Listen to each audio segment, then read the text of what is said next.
Bem-vindos a mais um Mergulho Profundo, pessoal. Opa! Hoje a gente vai mergulhar de cabeça num tema fascinante, o acaso. Isso aí. E como ele influencia e às vezes até domina nossas vidas.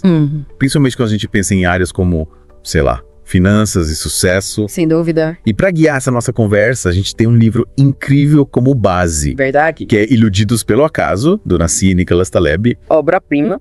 E a nossa missão aqui, nesse mergulho profundo, é bem clara. Claro, a gente quer entender como é que essa aleatoriedade, esse acaso, nos prega peças o tempo todo. Nos fazendo tirar conclusões erradas sobre o mundo, sobre as pessoas, sobre nós mesmos. Com certeza. E pior ainda, tomar decisões ruins com base nessas conclusões erradas. É isso aí. Então, Iludidos pelo Acaso é um livro que nos obriga a olhar para além do que a gente vê na superfície, sabe? Exatamente. A gente tende a simplificar tudo. Sim. Achar que existe uma causa e efeito. Uma fórmula mágica. Exato, uma fórmula mágica para tudo. Mas o Taleb, ele usa exemplos de várias áreas, né? Do Wall Street, da filosofia, da história, para mostrar que, na verdade, o acaso não é só um temperinho a mais na receita da vida, sabe? Não. Ele é tipo um ingrediente principal que a gente muitas vezes ignora completamente. A gente tenta ignorar, né? Mas ele tá lá o tempo todo. Tá lá presente. Fazendo a diferença. E a grande sacada, eu acho, é perceber como a gente é mestre em inventar histórias, né? Sim. Narrativas lógicas para justificar eventos que, no fundo, são puramente aleatórios. Atualmente, a gente adora uma historinha. Adora. Para dar sentido ao mundo. E aí, para começar a nossa imersão nesse mundo do acaso, o Taleb já joga um balde de água fria na gente logo de cara, né? Que ele chama de alerta de Solon. E lá vem bomba. Exatamente. Solon já avisava. Solon lá da Grécia Antiga já estava ligado nos Paranauês. Ele já tinha visto tudo. E o que ele dizia?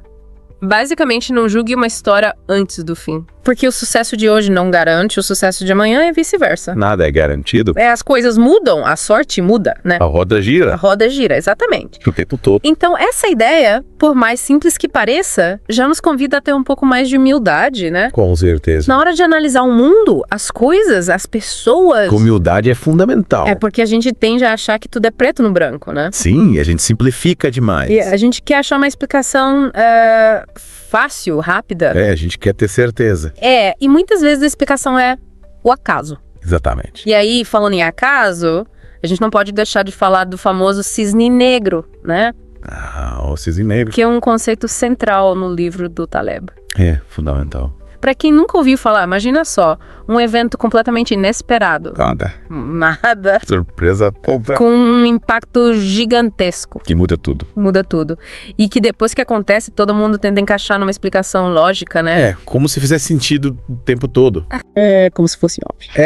A gente tenta racionalizar. É como se alguém pudesse ter previsto. Mas ninguém previu. Ninguém previu, a gente só tenta criar essa ilusão de que se a gente tivesse prestado mais atenção. Se a gente fosse mais esperto. Se a gente fosse mais inteligente, a gente teria previsto. A gente se ilude. Mas não, a natureza do cisne negro é justamente essa. É imprevisível. Ser imprevisível, ser completamente fora da curva. Ele quebra todos os nossos modelos. E aí, pra dar uns exemplos, né, de cisnes negros, a gente pode pensar, sei lá, na internet surgindo do nada. É verdade. Quem imaginava? Quem imaginava que a internet ia dominar o mundo da forma como dominou? E mudar tudo. Mudar tudo, né? A forma como a gente vive, trabalha, se relaciona. A gente nem consegue mais imaginar um mundo sem internet hoje em dia. É verdade. Ou sei lá, os ataques de 11 de setembro. Nossa, outro exemplo perfeito. Ninguém previu da forma como aconteceu, com aquele impacto. É um evento que chocou o mundo. Chocou o mundo e mudou, né, a geopolítica global. Mudou tudo. Segurança, viagens, guerras. A gente vive num mundo pós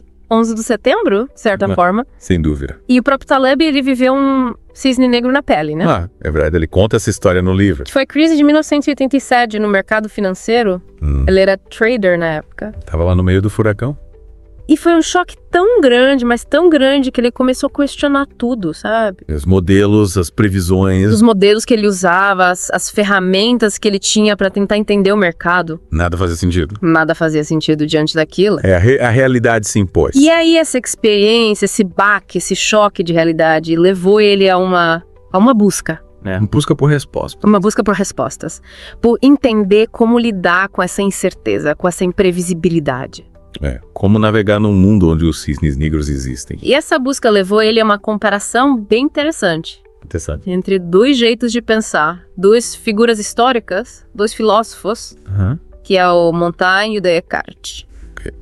Dois gigantes do pensamento. Duas figuras emblemáticas, né? A Montaigne, pra quem não conhece, era um cara cético, introspectivo, questionador, Duvida de tudo. duvidava de tudo, gostava de observar, de analisar. Pra pensar profundamente. E o Descartes, por outro lado, era obcecado pela busca da certeza absoluta. Ele queria encontrar a verdade inabalável. Ele queria um método, né? Um método infalível. Um método infalível para chegar à verdade, sem sombra de dúvidas. Ele queria eliminar a incerteza. E o Taleb argumenta que, como sociedade, a gente acabou valorizando demais esse jeito cartesiano de ver o mundo, sabe? É essa busca por respostas definitivas. A gente quer ter certeza de tudo. Controlar tudo. Controlar tudo, prever tudo. E aí a gente se frustra. E se frustra porque o acaso tá aí pra mostrar que a gente não controla nada, né? A Exatamente. gente se ilude com essa ilusão de controle. Esquece da sabedoria de abraçar a dúvida, como Montaigne fazia. De ter humildade, de reconhecer que a gente não sabe tudo. De que a vida é cheia de nuances, de surpresas. E essa dificuldade em lidar com a incerteza nos leva a um erro clássico, que é achar que a gente entende por que alguém fez sucesso. Sim. A gente adora analisar o sucesso dos outros. Adora? Tentar encontrar a fórmula mágica. A gente vê alguém rico, famoso, bem-sucedido, e o nosso cérebro automaticamente busca uma explicação fácil, né? Claro, a gente quer simplificar. Ele é inteligente, Ele trabalhou duro. ele teve boas ideias. Ele estava no lugar certo, na hora certa. A gente adora criar essa linha reta de causa e efeito, né? A gente quer uma narrativa fácil de entender. Mas o Taleb nos alerta que muitas vezes a gente esquece de um fator crucial nessa equação. Qual? A sorte. A sorte. A pura e simples sorte. Que ela sempre dá um jeito de se intrometer. A gente ignora o papel do acaso, do timing, das oportunidades que aparecem do nada. É como olhar para um vencedor da loteria e achar que ele tem alguma habilidade especial para escolher números. Exato. Foi pura sorte. E aí ele cita até aqueles livros de autoajuda financeira, né?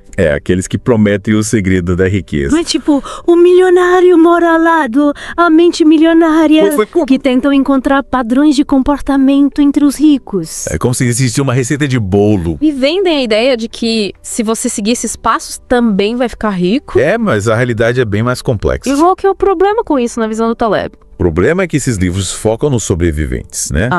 Naqueles que deram certo, que ficaram ricos, e ignoram completamente todos os outros que seguiram estratégias parecidas e quebraram a cara. A gente só vê a ponta do iceberg, né? O sucesso é chamativo, o fracasso que é escondido. E aí a gente cria essa falsa impressão de que o sucesso é mais fácil do que realmente é. E de que existe uma fórmula mágica para alcançá-lo. E aí, nesse caldeirão de explicações simplistas e narrativas fáceis, a mídia, né? A mídia tem um papel importante. A mídia adora uma simplificação. Para vender notícia. Para vender notícia, para criar manchete. Para gerar cliques. E o Taleb, ele não economiza nas críticas, né? A forma como a mídia, principalmente a financeira, aborda eventos complexos. Parece que tudo precisa ter um herói e um vilão. Uma causa clara, um culpado, uma solução fácil. E de preferência, uma solução rápida. Como se o mundo fosse um filme de Hollywood, né? Com um final feliz garantido. Mas a realidade, como a gente sabe, é bem mais complicada. E a busca por manchetes sensacionalistas, muitas vezes atropela a busca pela verdade, né? Atropela completamente. Pela nuance, pela complexidade. A gente se afoga num mar de informações superficiais. E aí o Taleb menciona até um cara, o George Will, que é um comentarista político americano, como um exemplo de alguém que se vende como um grande pensador, né? Mas que, na visão dele, é mais um artista, um empreendedor. A mestre da retórica. Que usa a linguagem para persuadir, para entreter, mas não necessariamente para esclarecer. Para provocar, para gerar polêmica. E a crítica do Taleb, eu acho, para todos nós que buscamos significado em tudo, sabe? A gente quer encontrar sentido até no aleatório. A gente quer achar um padrão, uma ordem, onde muitas vezes só existe caos. E aí a gente se apega a qualquer narrativa que pareça fazer sentido. E ele argumenta que hoje a gente tem tanta informação disponível, mas tanta informação. A gente se afoga em informação. Que o ruído, a irrelevância, acaba sendo maior do que o sinal, do que a informação realmente útil. A gente precisa aprender a filtrar, separar o joio do trigo. E aí, essa dificuldade em separar o joio do trigo, em filtrar a informação relevante, contribui para um outro problema, que é a gente superestimar a expertise. É verdade, a gente coloca os especialistas num pedestal. A gente tende a colocar os especialistas, principalmente em áreas como a economia, né? Num pedestal, achando que eles têm todas as respostas, que eles conseguem prever o futuro com precisão. A gente espera que eles sejam infalíveis. A gente dá a eles um poder que eles não têm, na verdade. E aí a gente se decepciona quando eles erram. E se frustra, né? Porque ninguém é infalível. Ninguém é infalível, e o acaso tá aí pra mostrar isso. E principalmente em áreas como a economia, onde a gente lida com sistemas complexos. Sistemas complexos, com milhões de variáveis. Comportamentos humanos imprevisíveis. E aí, por mais sofisticados que sejam os modelos, as ferramentas, a imprevisibilidade, a aleatoriedade, ela tá sempre presente. Ela sempre vai ter um papel, por menor que seja. E o Taleb, ele chega a dizer que os maiores tolos do acaso, né? É os que mais se iludem. Os que mais se iludem, muitas vezes estão entre esses especialistas, principalmente na área de finanças. Aqueles que acham que dominam o mercado. Que criam teorias complexas, modelos mirabolantes. Para explicar o canon, que às vezes é puro acaso. Pura aleatoriedade, pura sorte ou puro azar. A gente precisa ter essa humildade de reconhecer que nem tudo tem uma explicação lógica. E essa nossa ilusão de controle, essa crença de que a gente pode prever e controlar tudo, também afeta a forma como a gente vê o risco, né? Sim, a gente admira quem assume riscos. A gente tende a admirar quem assume riscos, né? Quem é ousado, quem se joga. A ousadia é vista como uma virtude. E se a pessoa se dá bem, se ela tem sucesso, a gente coloca ela num pedestal. E aí vira um herói. Vira um herói, um gênio, um visionário. Mas será que não é só sorte? Será que não é só sorte, né? Essa é a pergunta que o Taleb nos faz. A gente precisa analisar com cuidado. Porque o que a gente muitas vezes interpreta como coragem, ousadia, visão, pode ser, na verdade, só uma subestimação do papel do acaso. A pessoa se expõe a um risco enorme sem ter noção da real probabilidade de dar errado. E aí, se ela tem sorte, a gente atribui o sucesso à habilidade dela. E se ela tem azar? Aí é culpa do destino, né? A gente sempre encontra uma explicação. Mas o Taleb chama isso de tolice aleatória, né? Decisões baseadas na ignorância. A pessoa simplesmente ignora a chance real de as coisas darem errado. É como um jogador compulsivo que aposta tudo numa carta. Se ele ganha, a gente não pode dizer que ele é um gênio do poker. Ele só teve sorte. Exatamente, a sorte é um fator crucial. E aí, pensando nessa nossa tendência a errar, né? A errar por causa do acaso, por causa da nossa dificuldade em lidar com a incerteza. O Taleb, ele apresenta duas visões. Duas visões. Uma é a visão, digamos, mais otimista, né? De que a gente pode simplesmente educar as pessoas. Mostrar o caminho certo. Mostrar o jeito certo de pensar, de analisar as coisas. Dar a elas as ferramentas para tomar decisões melhores. E assim evitar os erros. Como se a gente pudesse controlar o comportamento humano. Como se a gente fosse totalmente racional. Imune às emoções. Imune às emoções, aos vises. A gente sabe que não é bem assim. Não, a gente é humano. São seres emocionais. E aí, a outra visão que ele apresenta, que ele chama de visão trágica. Visão trágica. Que é uma visão um pouco mais realista, talvez. Mais pé no chão? Mais pé no chão. O que ele quer dizer com isso? Essa visão reconhece que a gente é falho. A gente tem limitações. Limitações cognitivas. Limitações cognitivas que a nossa mente nos prega peças o tempo todo. A gente é movido por emoções, por instintos. E que não adianta só dar informação para a pessoa. Não, a informação sozinha não basta. Porque ela vai continuar agindo de forma irracional muitas vezes. A gente precisa de algo mais. E aí, o que o Taleb propõe? Ele fala que a gente precisa criar mecanismos, né? Mecanismos? Mecanismos, truques astutos, ele chama. Truques astutos. Que nos ajudem a contornar essas falhas, a navegar nesse mundo da aleatoriedade de forma mais inteligente. Tipo os atalhos mentais. Tipo uns atalhos, umas regras práticas. Que nos protejam dos nossos próprios erros. Que nos ajudem a tomar decisões melhores. Mesmo sem ter todas as informações, mesmo sem ter certeza absoluta. A gente precisa ser esperto. E aí, para ilustrar essas ideias, o Taleb cria um personagem fictício, né? É um personagem. É um personagem chamado Nero Tulip. Nero Tulip? Que nome interessante. É um nome que já diz muito sobre ele. Me conta mais sobre esse Nero. Nero, ele é um trader. Trader? Mas ele tem uma formação bem diferente dos traders tradicionais de Wall Street. Qual é a formação dele? Ele estudou literatura antiga. Literatura antiga. E matemática. Nossa, que combinação inusitada. É uma combinação que dá a ele uma perspectiva bem peculiar sobre o mercado financeiro. Ele não deve ser um trader comum. Não, ele não é nada comum. E como ele usa essa formação no mercado? Ele usa essa formação para entender profundamente o papel do acaso, né? E incorporar essa compreensão na sua estratégia de negociação. Interessante. Então, ele não tenta prever o mercado. Não, ele não se ilude com essa ilusão de que a gente pode prever o futuro. E qual que é o foco dele, então? O foco dele é evitar perdas catastróficas. Evitar perdas.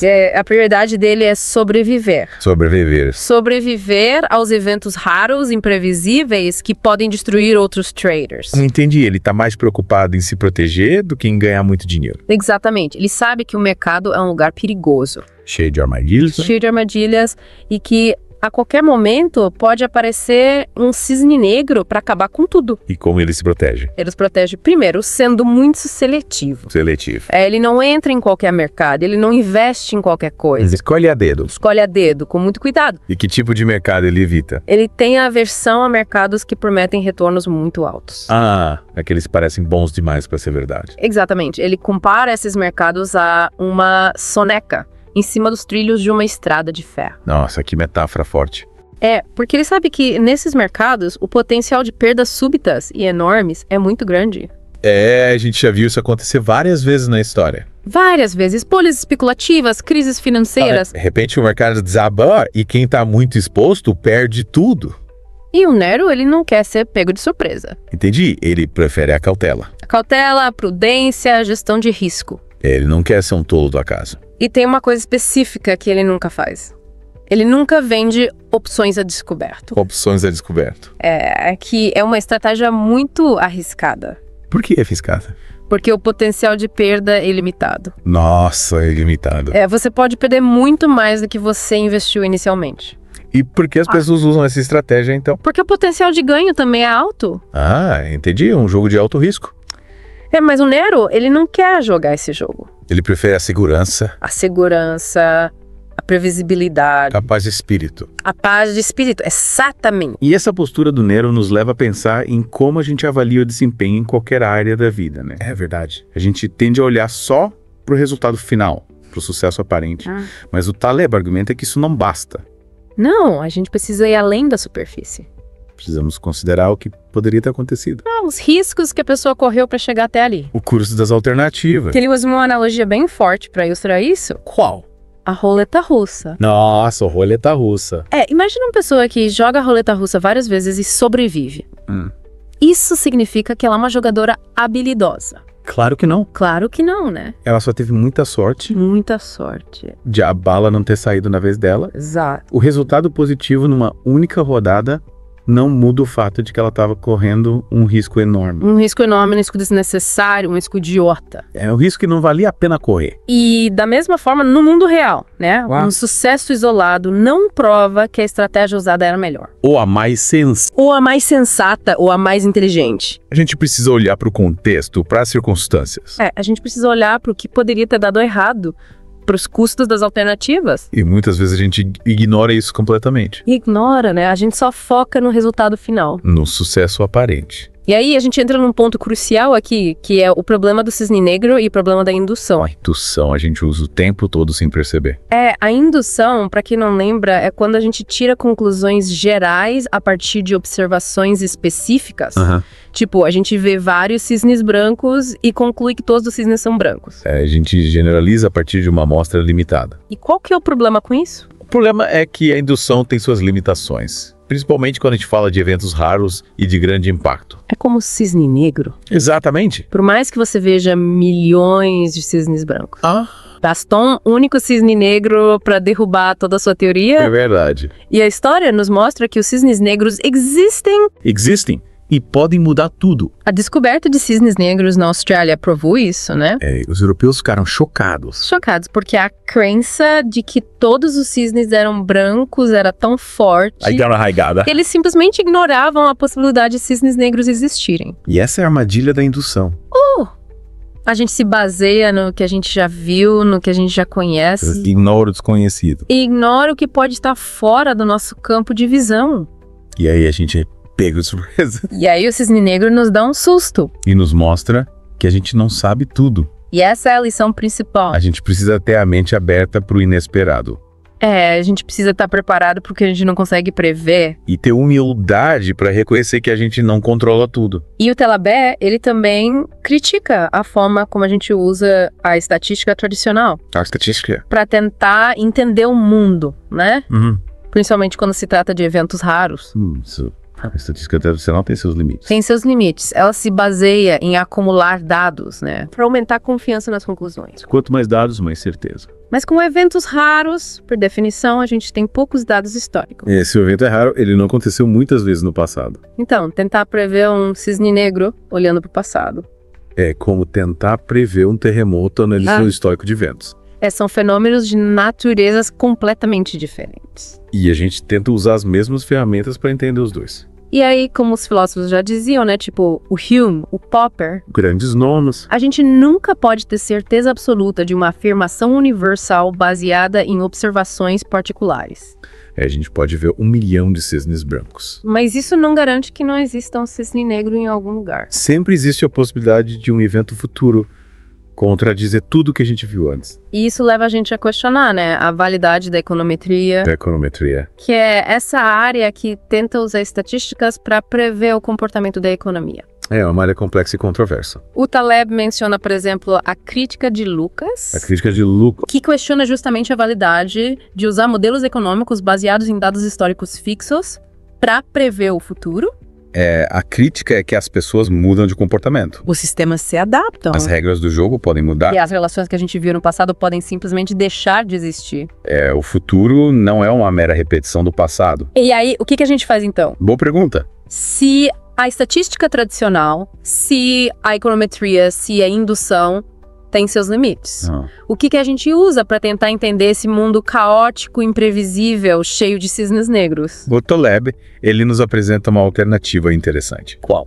Que é a filosofia da falsificação do Karl Popper. Do Karl Popper. Um filósofo da ciência. Que tinha uma visão bem diferente sobre como a gente chega ao conhecimento. E como funciona essa filosofia da falsificação? Em vez de tentar provar que uma teoria tá certa, né? Juntando um monte de evidências a favor dela. A gente costuma fazer isso. A gente quer confirmar nossas crenças. A gente busca evidências que confirmem o que a gente já pensa. O Popper, ele dizia que a gente devia fazer o contrário. O contrário? A gente devia tentar provar que a teoria está errada. Tentando derrubá-la. Tentando derrubá-la, buscando exemplos que a contradigam. Tipo, chutando o balde. Chutando o balde, testando os limites da teoria. E se ela sobreviver a esses chutes? Aí ela se torna mais robusta, né? Mais confiável. Mas nunca a gente pode dizer que ela é absolutamente verdadeira. Porque sempre pode aparecer um novo fato, uma nova evidência. Que muda tudo. Que coloca tudo em xeque. E aí, o Taleb usa um exemplo ótimo para ilustrar isso. Qual? Imagine que você observa milhares de pessoas vivas por 58 anos. E você nunca vê o presidente Bush morrer. Ok. Isso prova que ele é imortal. Claro que não. Claro que não. A gente sabe que todo mundo morre. A ausência de evidência não é evidência de ausência. Só porque a gente não viu algo acontecer, não significa que ele não possa acontecer. E essa é a lição fundamental da filosofia da falsificação. A gente precisa ser mais crítico, mais cético. A gente precisa questionar nossas crenças, testar nossos limites. E estar aberto à possibilidade de estarmos errados. E aí ele compara essa abordagem com a de um cara chamado George Soros. George Soros. Que é um investidor, né? Um mega investidor. Um mega investidor, bilionário.